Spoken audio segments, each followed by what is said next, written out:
Menteri Dalam Negeri Tito Karnavian memimpin Rakor Pusda Pengendalian Inflasi tahun 2024, penyerahan insentif fiskal kinerja tahun berjalan untuk kategori kinerja dalam rangka pengendalian inflasi daerah periode pertama tahun 2024, serta pengembangan tanaman obat herbal nasional.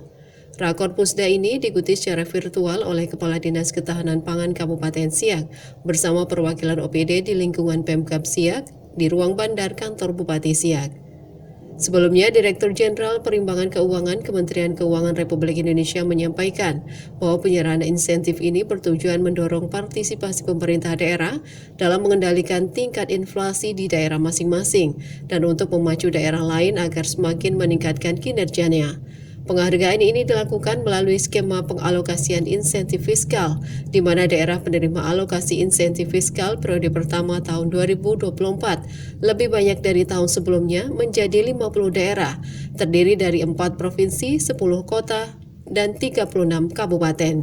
Rincian alokasi insentif fiskal tahun anggaran 2024 untuk penghargaan kinerja tahun berjalan kategori pengendalian inflasi periode pertama telah ditetapkan 50 daerah penerima alokasi insentif fiskal tahun anggaran 2024 yang terdiri dari 4 provinsi, 10 kota, dan 36 kabupaten dengan total alokasi sebesar 300 miliar dengan alokasi tertinggi sebesar 7,2 miliar dan terendah sebesar 5,2 miliar.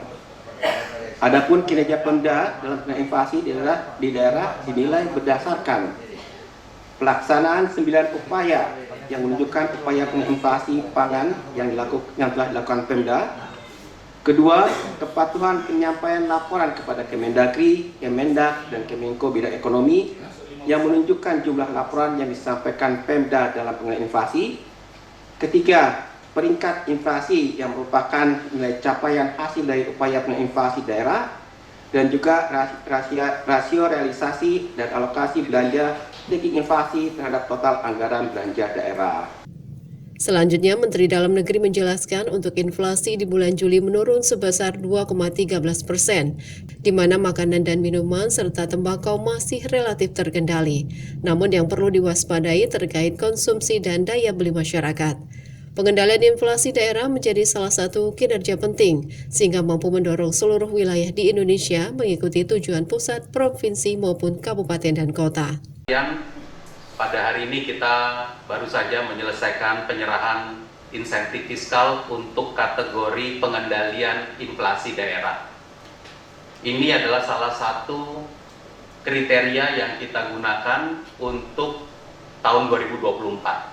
Strategi fiskal APBN pada tahun 2023 dan 2024 kita mengatakan sasaran inflasi termasuk inflasi daerah ini harus diperhatikan dengan sangat-sangat seksama. Karena itu Ibu Bapak sekalian, ketika kita di dalam APBN mendesain insentif fiskal, kita menggunakan salah satu kriterianya adalah pengendalian inflasi daerah. Untuk daerah-daerah yang mampu mengendalikan inflasinya menjadi relatif rendah, maka dikucurkanlah insentif fiskal di tahun anggaran berjalan. Nanti kalau Ibu Bapak mau bikin insentif dari APBD untuk di bawahnya boleh juga.